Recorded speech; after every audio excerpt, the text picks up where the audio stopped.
We're now inside the Basilica of the Holy Cross in Jerusalem, and the tradition has been for centuries that on every Good Friday, popes would walk here barefoot to pay homage to the relics of the Passion of Christ.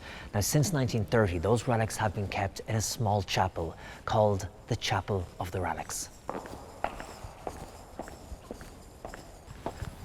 Now, that chapel is just up at the top of these steps, and the relics are encased in glass.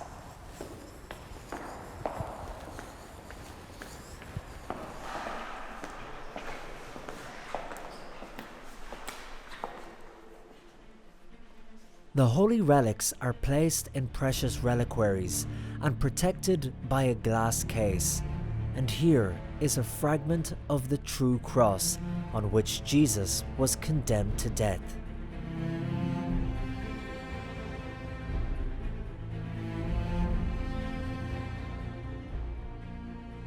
Inside this other shrine are the other very important relics. One of the nails used for Jesus' crucifixion, 2 thorns from the crown placed on Christ's head, fragments from the grotto of the Nativity and the Holy Sepulchre, the phalanx of St. Thomas's finger, the unbelieving disciple who needed to touch Jesus' hand and side in order to believe, the parabolus of the good thief, known as Saint Disma of the apocryphal Gospel of Nicodemus. He is the one who asked Jesus on the cross to remember him when he enters the kingdom of heaven. And finally, the titulus crucis, that is the tablet written in Hebrew, Greek and Latin characters, placed on the cross of Jesus, which states the reason for his death sentence: Nazarian, King of the Jews. Found in the 15th century, walled up inside the apsidal arch of the basilica.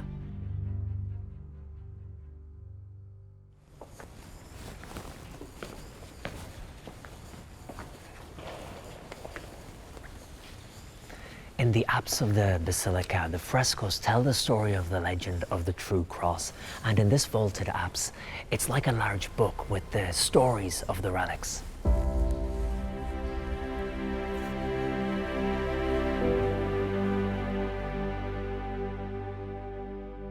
Like reading a book, starting from the left and going to the right, we see Saint Helena already in the Holy Land, in Jerusalem, asking a Jew, not by chance, named Judas, where the true cross is hidden.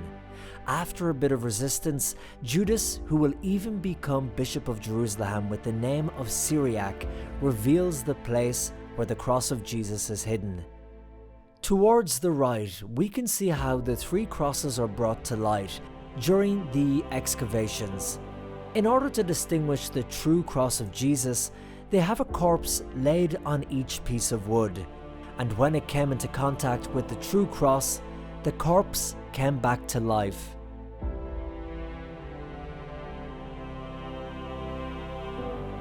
Finally, in the center of the apse, Helena is seen holding the rediscovered cross.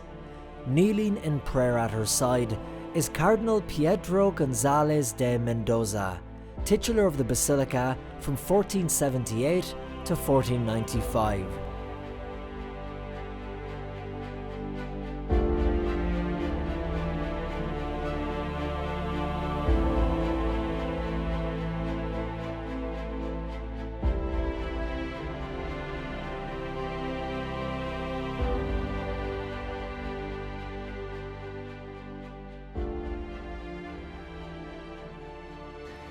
Now, the legend of the true cross states that Saint Helena divided the cross into 3 parts. The first, she left in Jerusalem. The second, she gave to her son Constantine, who was then living in Constantinople, then Turkey. And the third, she brought with her back to Rome, where she was living. They're the remains we've just seen in the basilica behind me. And people still come here today to kneel and pray in front of the relics. Now, of course, we can never be certain that these are genuine relics from the Passion of Jesus, but what we do know is that they are incredibly symbolic and so important in the devotion to that tomb that lay empty 2,000 years ago. Well, we've a quick break to take, but don't go anywhere. This Vaticano special from Rome continues in just a moment.